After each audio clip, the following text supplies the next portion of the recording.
Shalom Bapak Ibu Saudara-saudaraku yang terkasih dalam Tuhan Yesus Kristus. Selamat malam, salam sejahtera bagi kita semua, dimanapun saudara-saudara berada.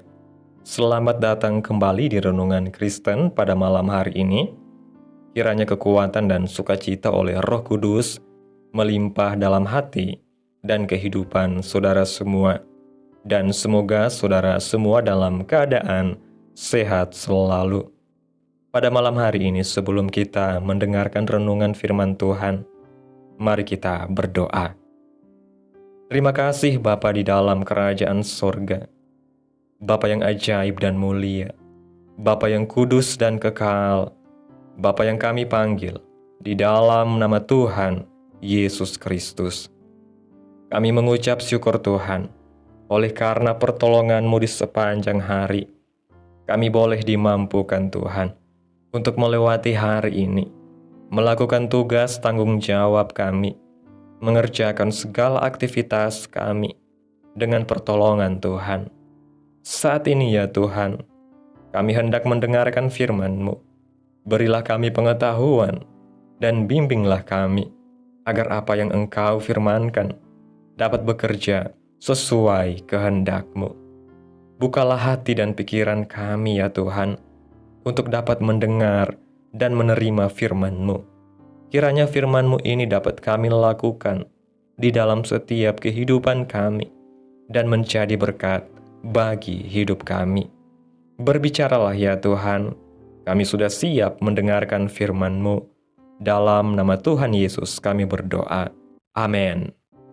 Bapak Ibu Saudaraku yang terkasih, ayat renungan kita pada malam hari ini terdapat dalam kitab Efesus pasal 5 ayat 15 dan 16 yang berkata demikian. Karena itu, perhatikanlah dengan seksama bagaimana kamu hidup, janganlah seperti orang bebal, tetapi seperti orang arif, dan pergunakanlah waktu yang ada, karena hari-hari ini adalah jahat. Bapak Ibu Saudara yang diberkati Tuhan, kita semua hidup dalam rentang waktu. Waktu terdiri dari detik, menit, jam, bulan, tahun, dan lainnya. Berapa lama manusia hidup merupakan pertanyaan yang sering ditanyakan. Namun yang sebenarnya bukan berapa lama kita hidup, tapi apa yang sudah kita buat selama hidup di dunia ini adalah yang paling penting. Soal berapa lama kita hidup merupakan misteri yang tidak diketahui oleh siapapun kecuali Allah pencipta kehidupan. Banyak orang yang telah mencapai umur panjang, namun ada juga yang umurnya singkat. Bahkan anak yang baru lahir, ada yang sudah mengembuskan nafas terakhir menuju kematian. Banyak orang yang umurnya panjang, tapi yang dihasilkannya hanya kejahatan semata. Jadi, inti dari kehidupan adalah selagi engkau hidup, lakukanlah yang terbaik.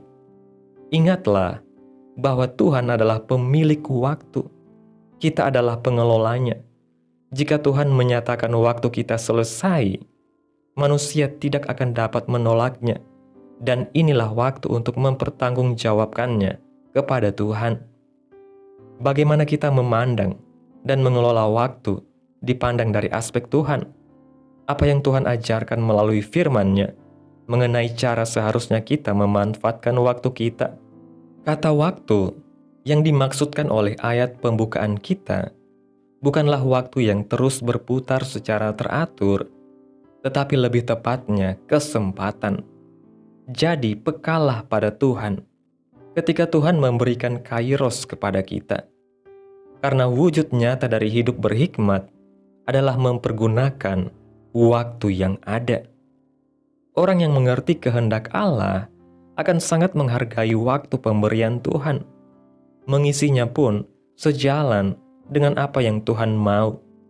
Hari-hari yang jahat yang dimaksud dalam ayat pembukaan kita adalah segala tipu muslihat iblis untuk menggagalkan masa depan kita dengan berbagai cara. Iblis tahu Allah memiliki rencana yang indah bagi hidup kita, dan iblis sungguh cemburu dan menginginkan agar kita tidak sampai kepada apa yang dirancangkan Allah. Bagi orang muda, iblis sangat senang menipu dengan mempergunakan hawa nafsu orang muda. Waktu Paulus berkata, hari-hari ini adalah jahat, dia mau mengacu pada kehidupan di zaman akhir, di mana kejahatan semakin meningkat. Ketika teknologi semakin canggih, maka kejahatan semakin banyak dan semakin beragam. Karena itu, kita harus menggunakan waktu dengan bijaksana. Jangan sia-siakan waktu dengan hidup berkanjang dalam dosa. Sayangnya, banyak orang tidak menggunakan waktu dengan baik dan malah menunda banyak hal. Ada yang menunda pertobatan atau malas bertobat. Dalam kitab Ibrani pasal 3, ayat 15 mengatakan, pada hari ini, jika kamu mendengar suaranya, janganlah keraskan hatimu seperti dalam kegeraman. Ada yang menunda menaati perintah Tuhan, seperti bangsa Israel yang bermalas-malas menduduki negeri pemberian Tuhan. Ada yang menunda menyelesaikan pekerjaannya. Alasan penundaan itu adalah kemalasan yang merupakan suatu kebiasaan. Jika kita gagal menggunakan waktu hari ini dengan baik, kita akan kehilangan kesempatan. Seorang tokoh Jawa kuno menyatakan, saiki zaman edan, yen ora melu edan ora kedumen, yang artinya, sekarang zamannya sudah gila. Kalau tidak ikut gila, tidak akan kebagian.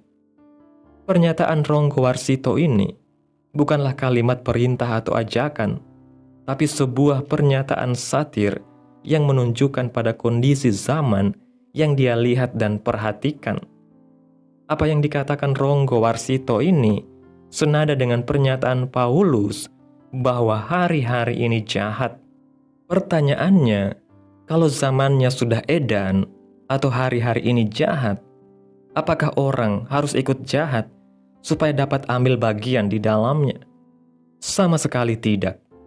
Paulus mengarahkan justru orang melawannya, orang menantangnya dengan cara tidak berkubang di dalamnya, melakukan tindakan yang justru berlawanan dengan jahatnya dunia, yakni dengan mengisi waktu yang ada dengan sebaik-baiknya.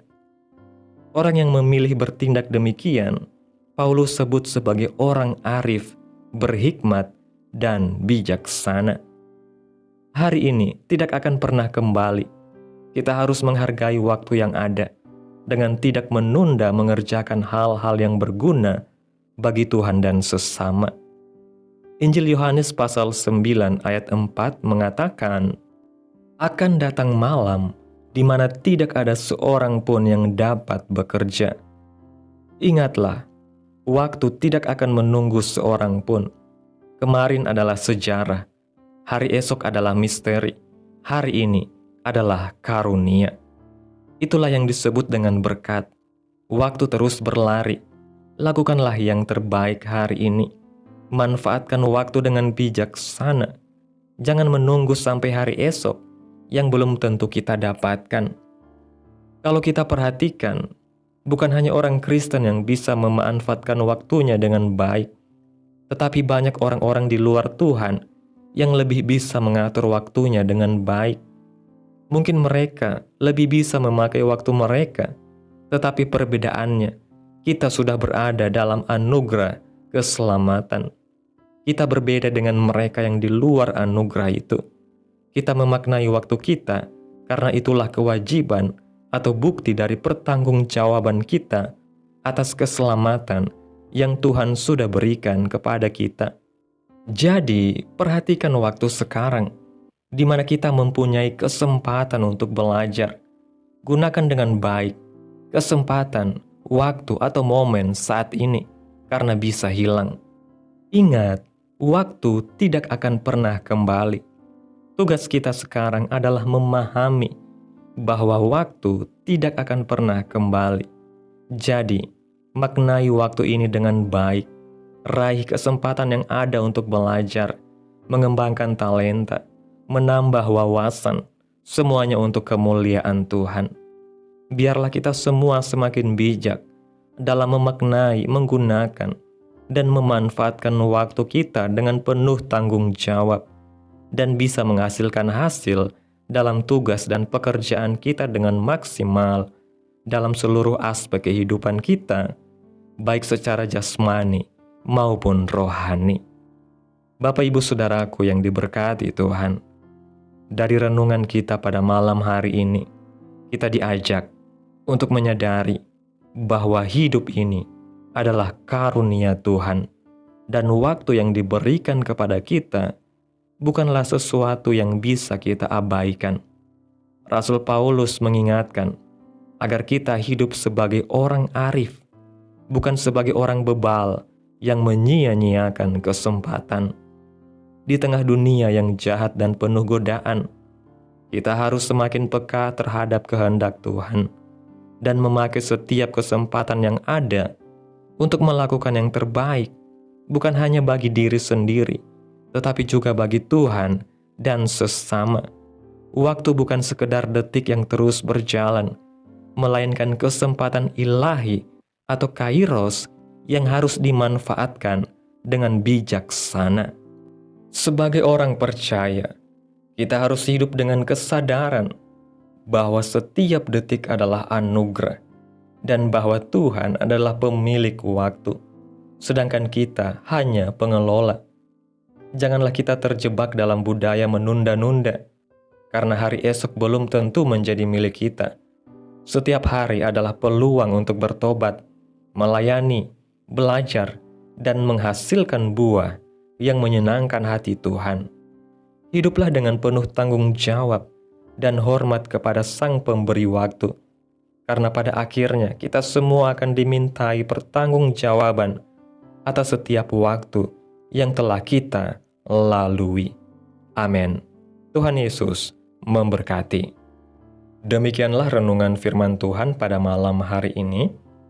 Biarlah menjadi berkat bagi saudara yang sudah mendengarkan. Dan untuk menutup renungan pada malam hari ini, mari kita berdoa. Terima kasih Tuhan Yesus yang baik, Engkau Allah yang mulia dan kudus, Bapa di dalam kerajaan sorga. Kami bersyukur ya Tuhan Yesus, atas pertolongan-Mu, penyertaan-Mu, juga atas kasih dan berkat-Mu dalam hidup kami. Kami berbahagia dan bersyukur atas kebaikan Tuhan dalam hidup kami. Terima kasih ya Tuhan Yesus, buat penyertaan-Mu di sepanjang hari yang telah kami lewati. Hingga pada malam hari ini, kami boleh bersyukur lagi di hadapan Tuhan, melalui doa dan renungan pada malam hari ini.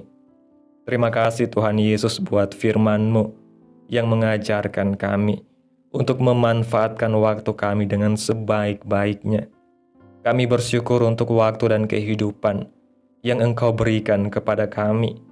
Ajarlah kami untuk tidak menyia-nyiakan setiap kesempatan, tetapi memanfaatkannya dengan bijaksana sesuai kehendak-Mu. Terima kasih ya Tuhan Yesus buat firman-Mu yang begitu indah. Tanamkan dalam hati kami dan mampukan kami ya Tuhan untuk dapat melakukan firman-Mu sesuai dengan kehendak-Mu. Biarlah perkataan firman-Mu ini terus menyegarkan jiwa kami, menghidupkan hati yang lemah dan lesu, dan membangkitkan harapan dan kasih. Berkati umat-Mu ya Tuhan, yang sudah mendengarkan firman-Mu hari ini. Berkati di setiap saat, tempat, dan kondisi hidup mereka, agar senantiasa selalu merindukan dan membutuhkan firman Tuhan, sebagai pelita kebenaran yang memerdekakan dan penghiburan yang menguatkan. Ajarilah kami bahasa firman-Mu, dan bimbinglah kami untuk selalu hidup sesuai kehendak-Mu, agar kami selalu dekat kepada-Mu. Kiranya Engkau terus memberkati kehidupan kami, keluarga kami, sanak saudara kami, daerah tempat tinggal kami, bangsa dan negara kami, pemerintah kami. Biarlah semuanya dalam perlindungan-Mu ya Tuhan, dan jadilah sesuai kehendak-Mu yang terbaik dalam kehidupan kami maupun bangsa dan negara kami.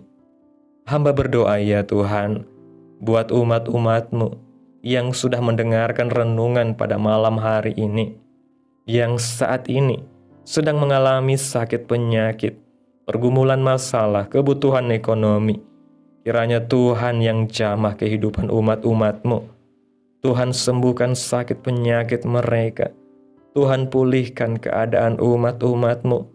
Berkati perekonomian mereka, serta berikan jalan keluar dalam setiap pergumulan masalah yang umat-umat-Mu sedang hadapi. Dan ajarlah kami ya Tuhan, untuk selalu berharap dan percaya sepenuhnya hanya kepada Tuhan Yesus. Pada malam hari ini ya Tuhan, kami akan beristirahat dalam tidur kami. Tutup bungkus kami oleh kuasa-Mu. Hindarkan kami dari segala kecelakaan, mara bahaya, sakit penyakit, orang-orang jahat, kuasa-kuasa kegelapan, iblis, bencana-bencana alam, hal-hal yang tidak kami inginkan. Tuhan singkirkan, Tuhan jauhkan, Tuhan hancurkan, hanya di dalam nama Yesus. Kiranya Engkau sertai dan lindungi kami di sepanjang malam ini, sehingga kami boleh bangun besok pagi dengan tubuh yang sehat, kuat, serta diberkati Tuhan. Terima kasih ya Tuhan Yesus. Inilah yang menjadi doa kami. Mari kita berdoa. Bapa kami, Bapa kami yang di surga, dikuduskanlah nama-Mu, datanglah kerajaan-Mu, jadilah kehendak-Mu di bumi seperti di surga. Berikanlah kami pada hari ini makanan kami yang secukupnya, dan ampunilah kami akan kesalahan kami, seperti kami juga mengampuni orang yang bersalah kepada kami.